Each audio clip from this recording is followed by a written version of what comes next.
ಬೆಂಗಳೂರು ದಕ್ಷಿಣ ತಾಲೂಕಿನ ಮಾದಾಪಟ್ಟಣದ ಕಲ್ಲು ಕ್ವಾರಿ ಬಳಿ ಘನಘೋರ ದುರಂತ ಸಂಭವಿಸಿದೆ.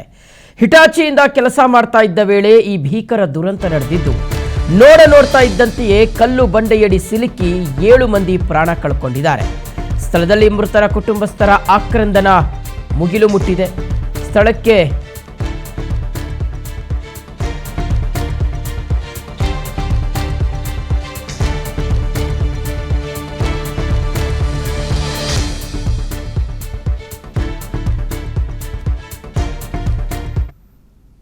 ನಿಮ್ಮ ಕ್ಯಾಮ್ರಾ ಬದೈತೆ.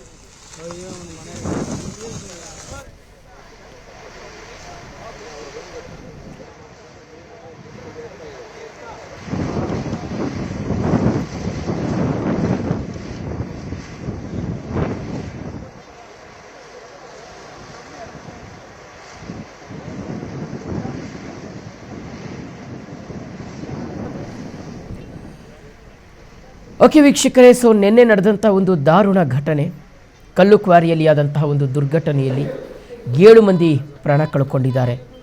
5 ಮಂದಿ ಆಸ್ಪತ್ರೆಯಲ್ಲಿ ಚಿಕಿತ್ಸೆಯನ್ನು ಪಡ್ಕೊಳ್ತಾ ಇದ್ದಾರೆ. ಈಗ ಮುಖ್ಯಮಂತ್ರಿ ಡಿ.ಕೆ. ಶಿವಕುಮಾರ್ ಅವರು ಆಸ್ಪತ್ರೆಗಳಿಗೆ ಭೇಟಿ ಕೊಟ್ಟು ಗಾಯಾಳುಗಳ ಆರೋಗ್ಯವನ್ನು ನಿನ್ನೆ ಅವರು ವಿಚಾರಿಸಿದರು. ಮಗದೊಂದು ಕಡೆ ಯಾರು ಮೃತಪಟ್ಟಿದ್ದಾರೆ ಅವರಿಗೆ ಸರ್ಕಾರದ ಕಡೆಯಿಂದಲೇ ಸೂಕ್ತ ಪರಿಹಾರವನ್ನು ಕೊಡಿಸುವ ಭರವಸೆಯನ್ನು ಸಹ ಕೊಟ್ಟಿದ್ದಾರೆ. ಇದು ಬೇಜವಾಬ್ದಾರಿತನಕ್ಕೆ ಆಗಿರ್ತಕ್ಕಂಥ ಒಂದು ದುರ್ಘಟನೆ ಅಂದರೆ ತಪ್ಪಾಗೋದಿಲ್ಲ. ಏಕೆಂದರೆ ಇಷ್ಟು ದೊಡ್ಡ ದುರಂತ, ನಿರ್ಲಕ್ಷ್ಯತನ, ಅಷ್ಟು ದೊಡ್ಡ ಬಂಡೆಕಲ್ಲು ಬಂದು ಕೆಳಗಡೆ ಕೆಲಸ ಮಾಡ್ತಾ ಇದ್ದಂತಹ ಕಾರ್ಮಿಕರ ಮೇಲೆ ಬೀಳುತ್ತೆ ಅನ್ನೋದಾದರೆ, ಆಮೇಲೆ ಮೃತದೇಹಗಳ ಪರಿಸ್ಥಿತಿ ಅಂತೂ ಹೇಳೋದಕ್ಕೆ ಆಗಲ್ಲ ವೀಕ್ಷಕರು. ಎಲ್ಲವೂ ನಜ್ಜುಗುಜ್ಜಾಗೋಗಿದೆ. ಹಿಟಾಚಿ ಮತ್ತು ಟ್ರ್ಯಾಕ್ಟರೇ ಜಖಮಾಗೋಗಿದೆ. ಅದೇ ನಜ್ಜುಗುಜ್ಜಾಗಿದೆ ಅಂದರೆ ಯೋಚನೆ ಮಾಡಿ, ಇನ್ನು ಮನುಷ್ಯರ ದೇಹಗಳು ಇನ್ನೆಷ್ಟರ ಮಟ್ಟಿಗೆ ಇರಬಹುದು ಅಂತ. ಇಂಥ ಒಂದು ಹೃದಯ ವಿದ್ರಾವಕವಾಗಿರ್ತಕ್ಕಂಥ ಘಟನೆಗೆ ನಿನ್ನೆ ಬೆಂಗಳೂರು ದಕ್ಷಿಣ ಜಿಲ್ಲೆ ಸಾಕ್ಷಿಯಾಗಿದೆ. ಬೆಂಗಳೂರು ದಕ್ಷಿಣ ತಾಲೂಕಿನ ಮಾದಾಪಟ್ಟಣದ ಕಲ್ಲು ಕ್ವಾರಿ ಬಳಿ ಘನಘೋರ ದುರಂತ ಸಂಭವಿಸಿದೆ. ಹಿಟಾಚಿಯಿಂದ ಕೆಲಸ ಮಾಡ್ತಾ ಇದ್ದ ವೇಳೆ ಈ ಭೀಕರ ದುರಂತ ನಡೆದಿದ್ದು, ನೋಡ್ತಾ ಇದ್ದಂತೆಯೇ ದೊಡ್ಡ ಕಲ್ಲು ಬಂಡೆಯಡಿ ಸಿಲುಕಿ 7 ಮಂದಿ ಪ್ರಾಣ ಕಳ್ಕೊಂಡಿದ್ದಾರೆ. ಸ್ಥಳದಲ್ಲಿ ಮೃತರ ಕುಟುಂಬಸ್ಥರ ಆಕ್ರಂದನ ಮುಗಿಲು ಮುಟ್ತಾ ಇದ್ದಂತೆ ಪೊಲೀಸ್ ಅಧಿಕಾರಿಗಳು, ರಾಜಕಾರಣಿಗಳು ಭೇಟಿ ನೀಡಿ ಪರಿಶೀಲನೆ ನಡೆಸಿದ್ದಾರೆ.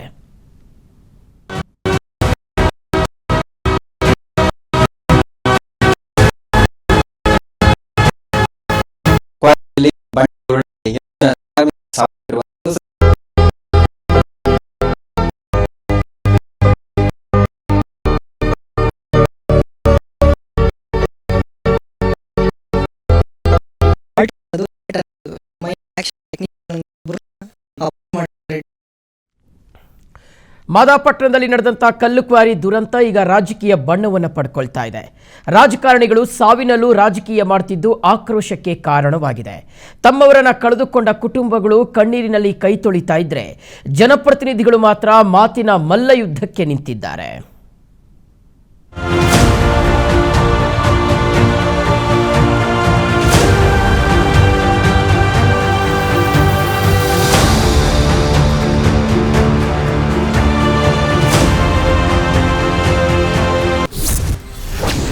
ಕಲ್ಲು ಕ್ವಾರಿ ದುರಂತದಲ್ಲಿ 7 ಮಂದಿ ದುರ್ಮರಣ.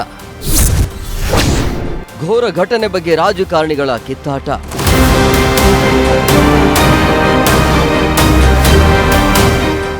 ಬೆಂಗಳೂರು ದಕ್ಷಿಣ ತಾಲೂಕಿನ ತಾವರಕೆರೆ ಪೊಲೀಸ್ ಠಾಣಾ ವ್ಯಾಪ್ತಿಯಲ್ಲಿರುವ ಮಾದಾಪಟ್ಟಣದಲ್ಲಿ ಘನಘೋರ ದುರಂತ ನಡೆದಿದೆ. ಕಲ್ಲು ಬಂಡೆ ಉರುಳಿ 7 ಕಾರ್ಮಿಕರು ಪೀಸ್ ಆಗಿದ್ದಾರೆ. ಮಧ್ಯಪ್ರದೇಶದ 5, ಯಾದಗಿರಿಯ ಓರ್ವ ಸಾವನ್ನಪ್ಪಿದ್ದು, ಹಲವರು ಅವಶೇಷಗಳಡಿ ಸಿಲುಕಿರುವ ಶಂಕೆ ವ್ಯಕ್ತವಾಗಿದೆ. ಈ ಬಗ್ಗೆ ಕಾರ್ಯಾಚರಣೆ ಮುಂದುವರೆದಿದ್ದು, ಇತ್ತ ರಾಜಕಾರಣಿಗಳು ಕೆಸರೇರಚಾಟಕ್ಕೆ ಇಳಿದಿವೆ.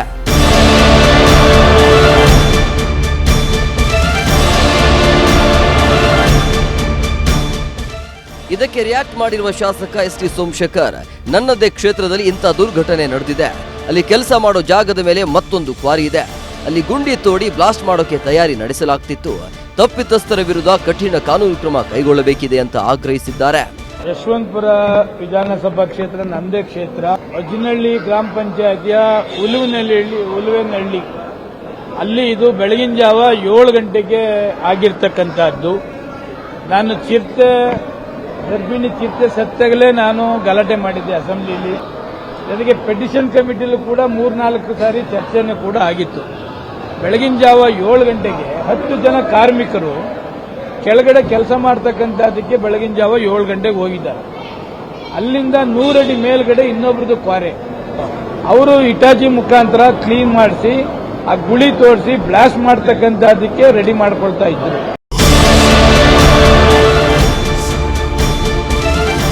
ಭಯಾನಕ ದುರಂತದಲ್ಲಿ 7 ಮಂದಿ ಮೃತಪಟ್ಟಿದ್ದಾರೆ. ಕಲ್ಲು ಕ್ವಾರಿಗಳು 2-3 ವರ್ಷಗಳಿಂದ ಹೆಚ್ಚಾಗ್ತಿವೆ. ಸರ್ಕಾರ ಇದರ ವಿರುದ್ಧ ಅಗತ್ಯ ಕ್ರಮ ಕೈಗೊಳ್ಳಬೇಕು.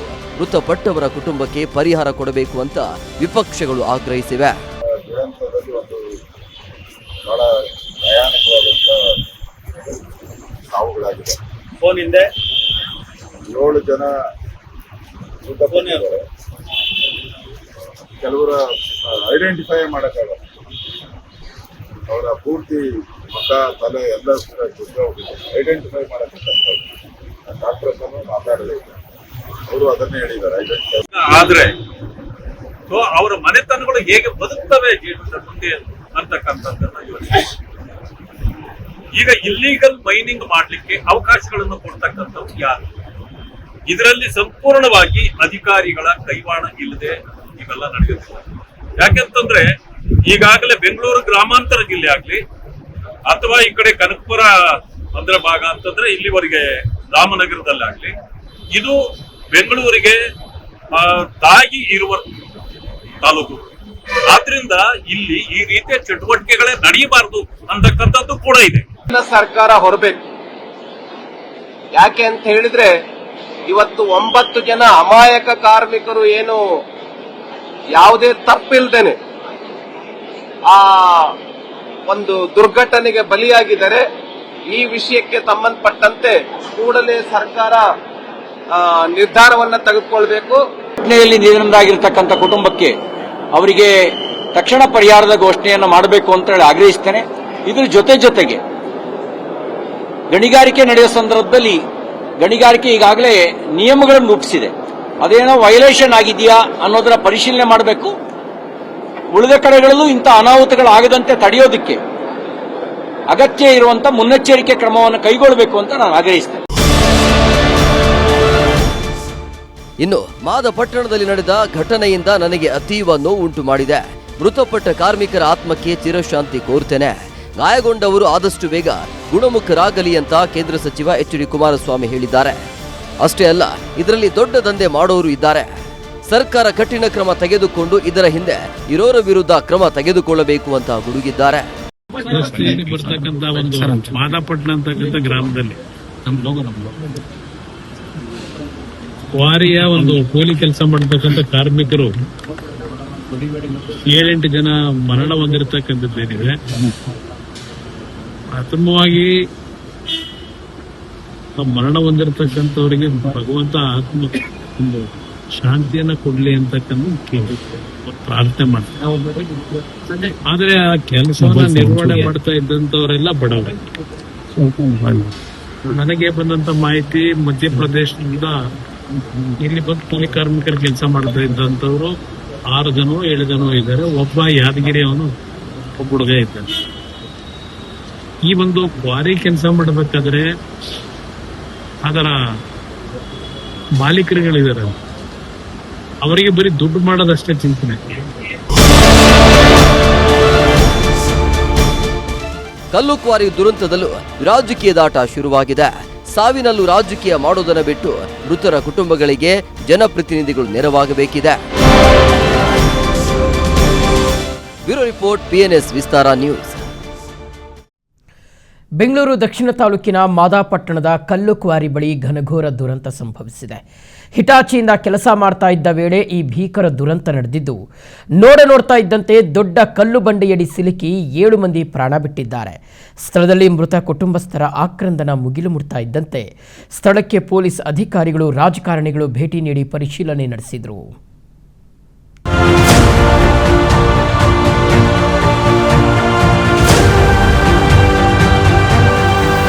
ಕ್ವಾರಿಯಲ್ಲಿ ಬಂಡೆ ಉರುಳಿ 7 ಜನ ಕಾರ್ಮಿಕರು ಸಾವನ್ನಪ್ಪಿರುವಂತದ್ದು.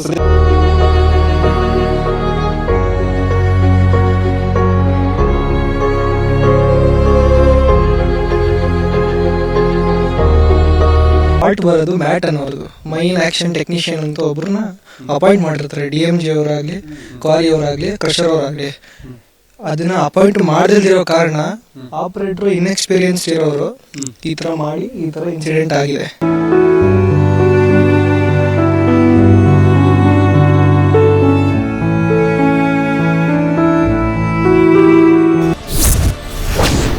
ಮಾದಪಟ್ಟಣದಲ್ಲಿ ಯಮಬಂಡೆಗೆ ಘೋರ ದುರಂತ. ದುರ್ಘಟನೆ ಬಗ್ಗೆ ಇಂಚಿಂಚು ವರದಿ PNS ವಿಸ್ತಾರದಲ್ಲಿ.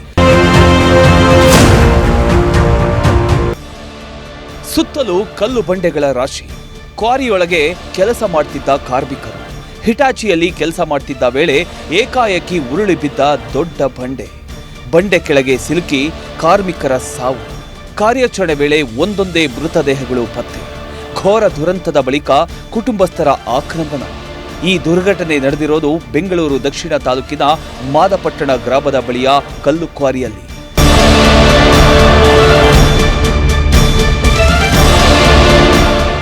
ಕಾವೇರಿ ಕ್ರಷರ್ಸ್ ಕಲ್ಲು ಕ್ವಾರಿಯಲ್ಲಿ 2 ತಂಡಗಳಿಂದ ನಡೆಯುತ್ತಿದ್ದ ಕೆಲಸದ ವೇಳೆ ದುರಂತ ಸಂಭವಿಸಿದೆ. ಹೊಸ ಕ್ರಷರ್ ನಡೆಸೋದಕ್ಕೆ ಹಿಟಾಚಿ ಡ್ರೈವರ್ ಸ್ಥಳ ಕ್ಲೀನ್ ಮಾಡ್ತಿದ್ದ ವೇಳೆ ಕಲ್ಲು ಬಂಡೆ ಕಾರ್ಮಿಕರ ಮೇಲೆ ಬಿದ್ದಿದೆ. 40 ಅಡಿ ಎತ್ತರದಲ್ಲಿ ಬಂಡೆ ಬಡಿತಿದ್ದ ಮತ್ತೊಂದು ತಂಡದ ಕಾರ್ಮಿಕರ ಮೇಲೆ ಬಂಡೆ ಬಿದ್ದಿದೆ. ಇದನ್ನ ಗಮನಿಸದ ಹಿಟಾಚಿ ಡ್ರೈವರ್ನಿಂದ ಅವಘಡ ಆಗಿದೆ ಎನ್ನಲಾಗಿದೆ. ಇದರಿಂದ ಕರ್ನಾಟಕ, ಅಸ್ಸಾಂ, ಬಿಹಾರ ಮೂಲದ ಒಟ್ಟು 7 ಕಾರ್ಮಿಕರು ಸಾವನ್ನಪ್ಪಿರತಕ್ಕಂಥದ್ದು ಪತ್ತೆಯಾಗಿದೆ. 7 ಜನ ಸಾವನ್ನಪ್ಪಿದ್ರೆ 3 ತೀವ್ರ ಗಾಯವಾಗಿದೆ. ಇದುವರೆಗೂ 4 ಮೃತದೇಹಗಳನ್ನ ಹೊರಕ್ಕೆ ತೆಗೆಯಲಾಗಿದೆ. ತಮ್ಮವರನ್ನ ಕಳೆದುಕೊಂಡ ಕುಟುಂಬಸ್ಥರ ಆಕ್ರಂದನ ಮುಗಿಲು ಮುಟ್ಟಿತ್ತು. ಕೂಡಲೇ ಸ್ಥಳಕ್ಕೆ ಎಂಟ್ರಿ ಕೊಟ್ಟ PNS ವಿಸ್ತಾರ ನ್ಯೂಸ್ ಕಂಪ್ಲೀಟ್ ಮಾಹಿತಿ ವರದಿ ಮಾಡಿದೆ. ಯಮಬಂಡೆಗೆ 7 ಬಲಿ. ಯಾದಗಿರಿ ಮೂಲದ ಕೂಲಿ ಕಾರ್ಮಿಕ 45 ವರ್ಷದ ರಾಮ್ ನಾಯಕ್, ಛತ್ತೀಸ್ಗಢ ಮೂಲದ ಕಾರ್ಮಿಕ 28 ವರ್ಷದ ಧರ್ಮೇಶ್ ಸಿಂಗ್, ಮಧ್ಯಪ್ರದೇಶ ಮೂಲದ ಕಾರ್ಮಿಕ 32 ವರ್ಷದ ಸತ್ಯನಾರಾಯಣ್ ಸಿಂಗ್, 30 ವರ್ಷದ ರಾಮಾವಂತರ್ ಸಿಂಗ್, 37 ವರ್ಷದ ಭುವನೇಶ್ವರ್ ಸಿಂಗ್, 28 ವರ್ಷದ ರಾಜೇಶ್ ಪ್ರಸಾದ್ ಚೌಧರಿ, 22 ವರ್ಷದ ಶಿವರಾಜ್ ಸಿಂಗ್ ಸಾವನ್ನಪ್ಪಿದ್ದಾರೆ. ಇನ್ನು ಈ ಘಟನೆಯಲ್ಲಿ 5 ಗಾಯಗಳಾಗಿದೆ. ಸ್ಥಳೀಯ ಆಸ್ಪತ್ರೆಗೆ ಅವರನ್ನ ದಾಖಲು ಮಾಡಲಾಗಿದೆ. ಅದರಲ್ಲಿ 27 ವರ್ಷದ ಗುಲಾಬ್ ಸಿಂಗ್, 30 ವರ್ಷದ ರಾಜ್ಪಾಲ್, 24 ವರ್ಷದ ಚೋಟು, ನೋಹರ್ ಸಿಂಗ್, ಆನಂದ್ಗೆ ಗಾಯಗಳಾಗಿದೆ. RR ಆಸ್ಪತ್ರೆಗೆ ಅವರನ್ನ ದಾಖಲು ಮಾಡಲಾಗಿದೆ.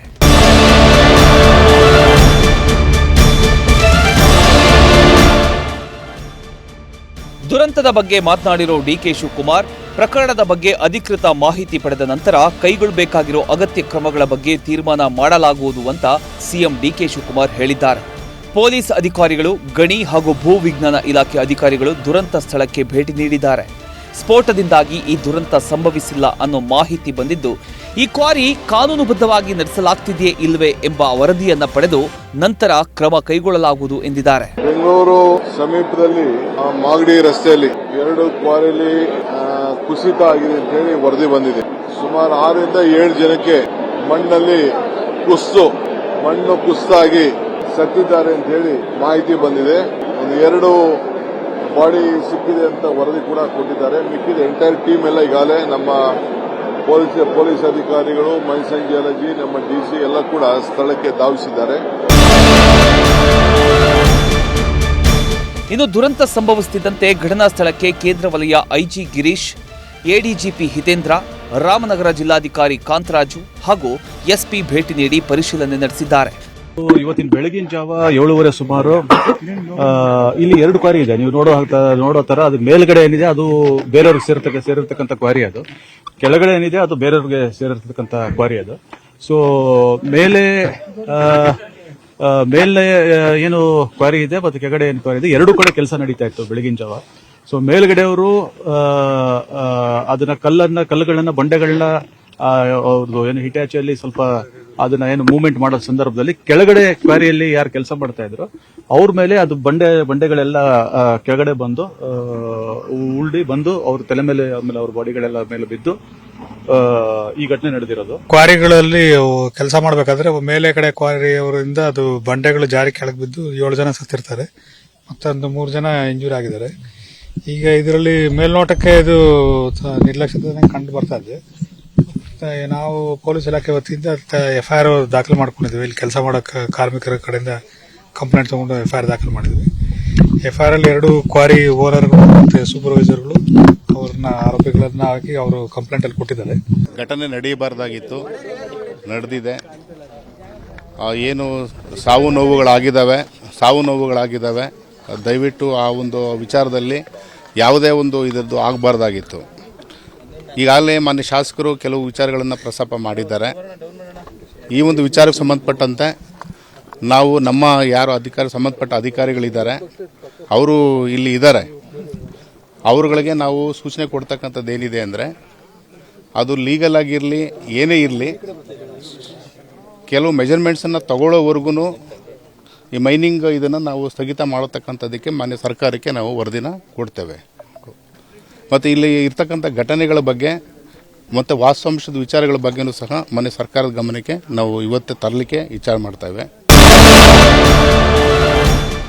ದುರಂತದ ಬಗ್ಗೆ ಬೆಂಗಳೂರು ಗಣಿ ಭೂವಿಜ್ಞಾನ ಇಲಾಖೆ ಅಧಿಕಾರಿ ಕೃಷ್ಣವೇಣಿ ಪ್ರತಿಕ್ರಿಯಿಸಿ, ಉದಯ್ ಶಂಕರ್ ಅವರಿಗೆ ಸೇರಿದ ಕಾವೇರಿ ಕ್ರಷರ್ನಲ್ಲಿ ಘಟನೆ ನಡೆದಿದೆ. ಬಸವೇಶ್ವರ ಕ್ರಷರ್ ಮಾಲೀಕರ ಬೇಜವಾಬ್ದಾರಿಯಿಂದ ಘಟನೆ ನಡೆದಿದೆ ಅಂತ ಹೇಳಿದ್ದಾರೆ. ನೆಗ್ಲಿಜೆನ್ಸಿ ಕಾರ್ಮಿಕರು ವರ್ಕ್ ಮಾಡಬೇಕಾದ್ರೆ ಅವ್ರದ್ದು ನೆಗ್ಲಿಜೆಂಟ್ ಮಾಡಿದ್ದಾರೆ, ಕೇರ್ಲೆಸ್ ಆಗಿ ಮಾಡಿದ್ದಾರೆ. ಬಟ್ ಎಲ್ಲರೂ ಮೈನ್ ಸೇಫ್ಟಿಗೆ ಏನೇನು ಬೇಕು, ಮೈನ್ಸ್ ಮೇಟು ಅದನ್ನೆಲ್ಲ ಅಪಾಯಿಂಟ್ ಮಾಡೋ ರೀತಿ ನೋಡ್ಕೊಂಡಿದ್ದೀವಿ. ಅವ್ರು ಅಪಾಯಿಂಟ್ ಕೂಡ ಮಾಡಿದ್ದಾರೆ.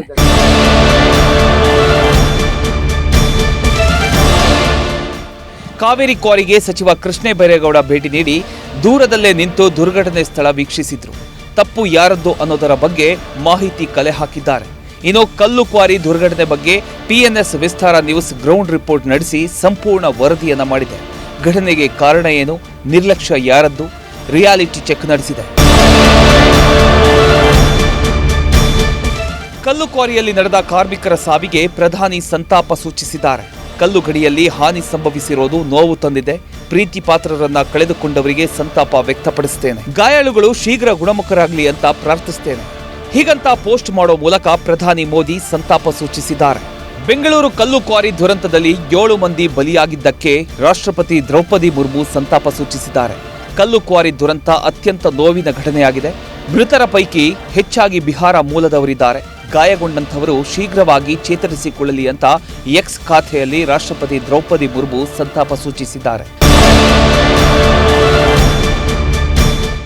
ತಪ್ಪು ಯಾರದ್ದು, ಪರ್ಮಿಷನ್ ತಗೊಂಡು ಕಲ್ಲು ಕ್ವಾರಿಯಲ್ಲಿ ಕೆಲಸ ಮಾಡ್ತಿದ್ರೂ ಸಾವು ಸಂಭವಿಸಿದ್ದು ಹೇಗೆ ಅನ್ನೋದರ ಬಗ್ಗೆ ಸಂಪೂರ್ಣ ತನಿಖೆ ನಡೆಸಬೇಕಿದೆ. ಈ ವಿಚಾರದಲ್ಲೂ ಕೂಡ ರಾಜಕೀಯ ಬೆರೆಸದೆ ಸತ್ತವರಿಗೆ ನ್ಯಾಯ ಕೊಡಿಸಬೇಕಿದೆ. ಅಥರ್ವ ರಂಜನ್ ಜೊತೆ ಧ್ರುವರಾಜ್, PNS ವಿಸ್ತಾರ ನ್ಯೂಸ್, ಬೆಂಗಳೂರು. ವಾಲಿದ ಕಟ್ಟಡ ಹಲವು ಕುಟುಂಬಗಳ ಬದುಕನ್ನು ಬೀದಿಗೆ ತಂದಿದೆ. ಕಣ್ಣೆದುರೇ ಇಡೀ ಮನೆ ನೆಲಸಮವಾದರೆ ಕಟ್ಕೊಟ್ಟ ಬದುಕು ಅವಶೇಷಗಳ ಅಡಿಯಲ್ಲಿ ಹೂತು ಹೋಗಿದೆ. ಬೆಂಗಳೂರಿನ ಕಾಟನ್ಪೇಟೆಯ ಭಾಕ್ಷಿ ಗಾರ್ಡನ್ನಲ್ಲಿ ಈ ದುರಂತ ನಡೆದಿದ್ದು ಪ್ರಾಣಗಳನ್ನು ಉಳಿಸಿದ್ರೂ ಹಲವರ ಬದುಕನ್ನೇ ರಸ್ತೆಗೆ ತಂದು ನಿಲ್ಲಿಸಿದೆ.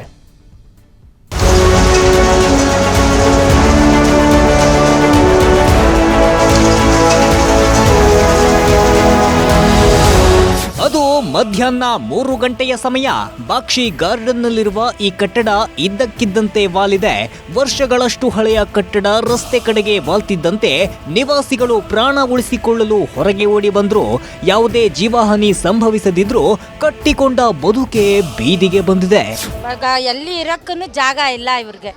ಎಲ್ಲ ತಮಿಳ್ನಾಡಿನಲ್ಲಿ ಇರೋದು ರಿಲೇಷನ್ ಅಲ್ಲ, ಇಲ್ಲಿ ಯಾರೂ ಇಲ್ಲ. ಇವಾಗ ನಾವು ಕರ್ಕೊಂಡೋಗಿ ಜಾಗ ಕೊಡಬೇಕು. ನಾವು ಬಾಡಿಗೆ ಇರೋದು. ಇವಾಗ ನಮ್ಮ ಜೊತೆ ಒಂದು 10 ದಿವಸನೂ 15 ದಿವಸನೂ ಇರಬೇಕು. ಗೌರ್ಮೆಂಟ್ ಏನಾದರೂ ನೋಡಿ ಅವ್ರಿಗೆ ಕೊಟ್ಟರೆ ಬಟ್ಟೆ ಕೂಡ ಒಂದಿಲ್ಲ. ಇವಾಗ ಹೆಂಗಿದ್ದಾರೆ ಹಂಗೆ ಇರೋದು. ಇವಾಗ ಒಂದು ಗ್ಲಾಸ ₹1 ಕೈನಲ್ಲಿಲ್ಲ. ಇದೇ ಕಟ್ಟಡದಲ್ಲಿ ವಾಸವಾಗಿದ್ದ ಕುಟುಂಬಗಳ ಪರಿಸ್ಥಿತಿ ಮಾತ್ರ ಮನಕಲುಕುವಂತಿತ್ತು. ಕೆಲಸಕ್ಕೆ ತೆರಳಿದ್ದ ಮಹಿಳೆ ಮನೆಗೆ ವಾಪಸ್ ಬರುವಾಗ ತನ್ನ ಮನೆ ನೆಲಸಮಗೊಳ್ಳುತ್ತಿರುವ ದೃಶ್ಯ ಕಂಡು ಕಣ್ಣೀರಿಟ್ರು. ಮನೆಯೊಳಗೆ ವಸ್ತುಗಳೆಲ್ಲ ಸಿಲುಕಿಕೊಂಡಿದ್ದು ಮುಂದಿನ ಜೀವನ ಹೇಗೆ ಎಂದು ಗೋಳಾಡಿದ್ರು. ನಾನೇ ಮನೆಯಲ್ಲಿದ್ದೆ ಸರ್. ಬೆಳಗ್ಗೆ ಬಂದ್ಬಿಟ್ಟು ಅವರು ಗ್ರೌಂಡ್ ಫ್ಲೋರ್ ಅಲ್ಲಿ ಏನೋ ಆಲ್ಟ್ರೇಷನ್ ವರ್ಕ್ ಬಂದ್ಬಿಟ್ಟು ಆಲ್ಟ್ರೇಷನ್ ವರ್ಕ್ ಮಾಡ್ತಾ ಇದ್ರು. ಚೆನ್ನಾಗೇ ಇತ್ತು, ಏನು ಪ್ರಾಬ್ಲಮ್ ಇದ್ದಿಲ್ಲ. ಆಮೇಲೆ ಒಂದು 3 ಗಂಟೆ ಹಂಗೆ ಮನೆ ಬಂದ್ಬಿಟ್ಟು ಹಂಗೆ ಕುಸಿತಾ ಇತ್ತು. ನಾನು ಹೊರಗಡೆ ಬಂದ್ಬಿಟ್ಟೆ.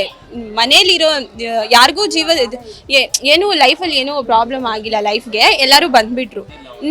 ನಾವು ಫಸ್ಟ್ ಫ್ಲೋರಲ್ಲಿ ಇದ್ವಿ, ನಾನು ಮಾತ್ರನೇ ಇದ್ದೆ. ಮೇಲೆ ಬಂದ್ಬಿಟ್ಟು ಸೆಕೆಂಡ್ ಫ್ಲೋರಲ್ಲಿ 2 ಹೆಂಗಸರು ಇದ್ರು, ಒಂದು ಚಿಕ್ಕ ಪುಟ್ಟ ಮಗ ಇದ್ದ. ನಾನು ಬಂದಾದ್ಮೇಲೆ ಅವ್ರು ಬಂದಾಯ್ತು. ಸೌಂಡ್ ಅಂದ್ರೆ ಹಂಗೆ ಬಿಲ್ಡಿಂಗ್ ಬಂದ್ಬಿಟ್ಟು ಹಂಗೆ ಜರುಗ್ತಲ್ವಾ, ಅವಾಗಲೇ ನಾನು ಹೊರಗಡೆ ಬಂದ್ಬಿಟ್ಟು.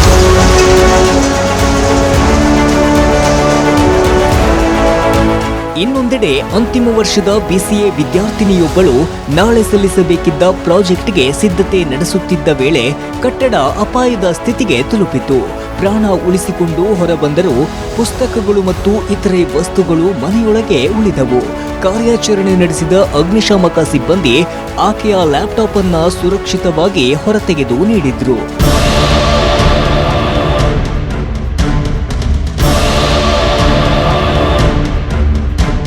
2 JCBಗಳನ್ನು ಬಳಸಿ ಕಟ್ಟಡವನ್ನ ನೆಲಸಮಗೊಳಿಸಿದ್ರು. ಕೆಲವು ಗಂಟೆಗಳ ಕಾರ್ಯಾಚರಣೆಯ ಬಳಿಕ ವಾಲಿದ್ದ 2 ಅಂತಸ್ತಿನ ಕಟ್ಟಡವನ್ನ ಸಂಪೂರ್ಣವಾಗಿ ತೆರವುಗೊಳಿಸಲಾಯಿತು. ಅದೃಷ್ಟವಶಾತ್ ಈ ಘಟನೆಯಲ್ಲಿ ಯಾವುದೇ ಪ್ರಾಣಹಾನಿ ಸಂಭವಿಸಿಲ್ಲ. ಆದರೆ ವರ್ಷಗಳ ಕಾಲ ಕಟ್ಟಿಕೊಂಡ ಬದುಕು, ನೆನಪುಗಳು ಮತ್ತು ಅಗತ್ಯ ವಸ್ತುಗಳನ್ನು ಕಳೆದುಕೊಂಡ ಕುಟುಂಬಗಳ ನೋವು ಮಾತ್ರ ಕಾಟನ್ಪೇಟೆಯ ಅವಶೇಷಗಳ ನಡುವೆ ಇನ್ನೂ ಜೀವಂತವಾಗಿದೆ. ಕಾಟನ್ಪೇಟೆಯ ಈ ಘಟನೆ ನಗರದ ಹಳೆಯ ಕಟ್ಟಡಗಳ ಸುರಕ್ಷತೆ ಬಗ್ಗೆ ಅಧಿಕಾರಿಗಳು ತಕ್ಷಣ ಕ್ರಮ ಕೈಗೊಳ್ಳಬೇಕೆಂಬ ಎಚ್ಚರಿಕೆಯ ಸಂದೇಶವಾಗಿದೆ.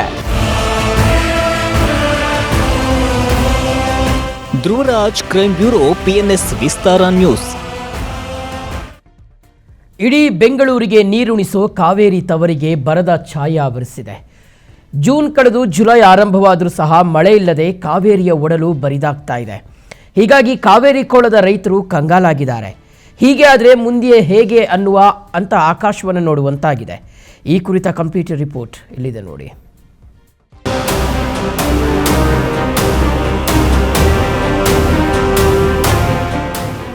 ದಕ್ಷಿಣ ಭಾರತದ ಜೀವನಾಡಿ ಕರ್ನಾಟಕ ತಮಿಳುನಾಡಿಗೆ ನೀರುಣಿಸೋ ಕಾವೇರಿ ಈ ಬಾರಿ ಮೈದುಂಬಿ ಹರಿತಾ ಇಲ್ಲ.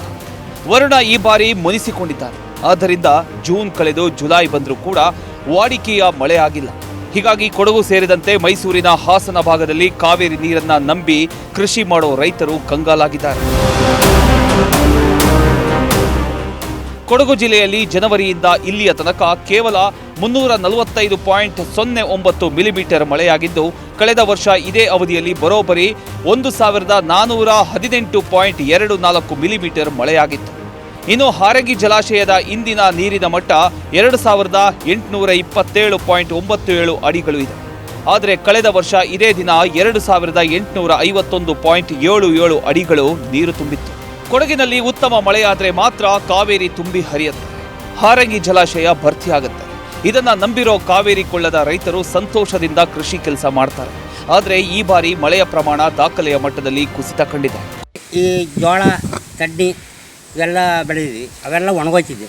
ನೀರಿಲ್ಲ, ಮಳೆ ಇಲ್ಲದೆ ನೀರಿಲ್ಲ, ಡ್ಯಾಮಲ್ಲಿ ನೀರಿಲ್ಲ. ಮತ್ತೆ ಪೈರು ಹಾಕೋಣ ಅಂತಿದ್ದು ನೀವು ಮಳೆ ಇಲ್ಲ, ಏನಿಲ್ಲ. ಹಂಗಾಗಿ ಎಲ್ಲ ಬರಗಾಲ.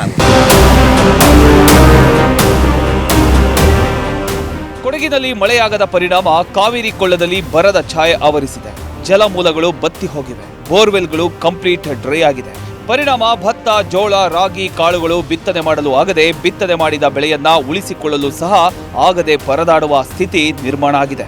ಹಾರಂಗಿ ಜಲಾಶಯಕ್ಕೆ ಒಳಹರಿವು ಕುಸಿದ ಪರಿಣಾಮ ನಾಲೆಗಳಲ್ಲೂ ನೀರು ಹರಿಯುತ್ತಿಲ್ಲ. ಹೀಗೆ ಮುಂದುವರೆದ್ರೆ ಆತ್ಮಹತ್ಯೆಯೊಂದೇ ಪರಿಹಾರ ಅಂತ ರೈತರು ಕಣ್ಣೀರು ಹಾಕ್ತಿದ್ದಾರೆ. ತುಂಬಾ ಬೀದಿಗೆ ಬರುವ ಸ್ಥಿತಿಯನ್ನು ನಾವು ಕಾಣ್ತಾ ಇದ್ದೀವಿ. ಹಾಗಾಗಿ ಇದ್ರ ಬಗ್ಗೆ ರಾಜ್ಯ ಸರ್ಕಾರ ಗಂಭೀರವಾಗಿ ಪರಿಗಣಿಸಿ ರೈತರಿಗೆ ಯಾವ ರೀತಿ ಸೌಲಭ್ಯಗೊಳ್ಬೇಕು ಆ ರೀತಿ ಮಾಡಬೇಕಾಗುತ್ತೆ. ಇಲ್ಲ ಅಂತೇಳಿ ರೈತ ಸಾಲ ಸೋಲ ಮಾಡಿ ರೈತ ಸಾಯುವಂಥ ಪರಿಸ್ಥಿತಿಯನ್ನು ರೈತ ಕಾಣ್ತಾನೆ ಅಂತ ನನ್ನ ಮಾತನ್ನು ಹೇಳ್ತಾ ಇದ್ದೀನಿ. ಅದ್ಯಾಕೋ ಏನೋ ಈ ಬಾರಿ ವರುಣ ಮುನಿಸಿಕೊಂಡಿದ್ದಾನೆ. ವಾಡಿಕೆಯ ಮಳೆಯಾಗದೆ ಕಾವೇರಿ ನದಿ ಜೀವಕಳೆ ಕಳೆದುಕೊಂಡಿದೆ. ಸಾವಿರಾರು ಹೆಕ್ಟೇರ್ ಕೃಷಿ ಭೂಮಿ ನೀರಿಲ್ಲದೆ ಒಣಗಿದ್ದು, ಕೃಷಿಕರು ಮಳೆಗಾಗಿ ಆಕಾಶ ನೋಡೋ ಪರಿಸ್ಥಿತಿ ಎದುರಾಗಿದೆ. ಮಳೆ ಇಲ್ಲದೆ ಕೃಷಿ ಚಟುವಟಿಕೆ ನಿಂತು ಹೋಗಿದ್ದು, ಸರ್ಕಾರ ಸೂಕ್ತ ಪರಿಹಾರ ನೀಡಬೇಕು ಅಂತ ಕಾವೇರಿ ಕೊಳ್ಳದ ರೈತರು ಆಗ್ರಹಿಸಿದ್ದಾರೆ. ಲೋಹಿತ್ ಮಾಗುಲುಮನೆ, PNS ವಿಸ್ತಾರ ನ್ಯೂಸ್, ಕೊಡಗು. ಭಾರತ ಜಪಾನ್ ಸಂಬಂಧಕ್ಕೆ ಹೊಸ ಮೈಲುಗಲ್ಲು ಸ್ಥಾಪನೆಯಾಗಿದೆ. ಉಭಯ ರಾಷ್ಟ್ರಗಳ ನಡುವೆ ಭಾರಿ ಒಪ್ಪಂದ ಆಗಿದೆ ವೀಕ್ಷಕರೇ. ಬರೋಬ್ಬರಿ 120ಕ್ಕೂ ಹೆಚ್ಚು ಒಪ್ಪಂದಗಳಿಗೆ ಉಭಯ ದೇಶಗಳು ಸಹಿ ಹಾಕಿವೆ. ಭಾರತ ಜಪಾನ್ ಸಂಬಂಧಕ್ಕೆ ಹೊಸ ಮೈಲುಗಲ್ಲು. ಉಭಯ ರಾಷ್ಟ್ರಗಳ ನಡುವೆ ಭಾರಿ ಒಪ್ಪಂದ ಆಗಿದೆ. ಬರೋಬ್ಬರಿ 120ಕ್ಕೂ ಹೆಚ್ಚು ಒಪ್ಪಂದಗಳಿಗೆ ಉಭಯ ರಾಷ್ಟ್ರಗಳು ಸಹಿ ಹಾಕಿವೆ. ಭಾರತಕ್ಕೆ ಜಪಾನ್ ಭರ್ಜರಿಯಾಗಿ ಹೂಡಿಕೆ ಮಾಡಲಿಕ್ಕೆ ತೀರ್ಮಾನವನ್ನ ಮಾಡಿದೆ. ಬರೋಬ್ಬರಿ 95,330 ಕೋಟಿ ರೂಪಾಯಿಯನ್ನ ಭಾರತದಲ್ಲಿ ಹೂಡಿಕೆ ಮಾಡಲಿಕ್ಕೆ ಜಪಾನ್ ನಿರ್ಧಾರ ಮಾಡಿದೆ. 10 ಟ್ರಿಲಿಯನ್ ಯೆನ್ ಅನ್ನ ಹೂಡಿಕೆ ಮಾಡುವಂತಹ ಗುರಿಯನ್ನ ಜಪಾನ್ ಹೊಂದಿದೆ. ದ್ವಿಪಕ್ಷೀಯ ಸಹಕಾರಕ್ಕೆ ಹೊಸ ಅಧ್ಯಾಯವನ್ನ ಎರಡೂ ರಾಷ್ಟ್ರಗಳು ಬರೆದಿವೆ.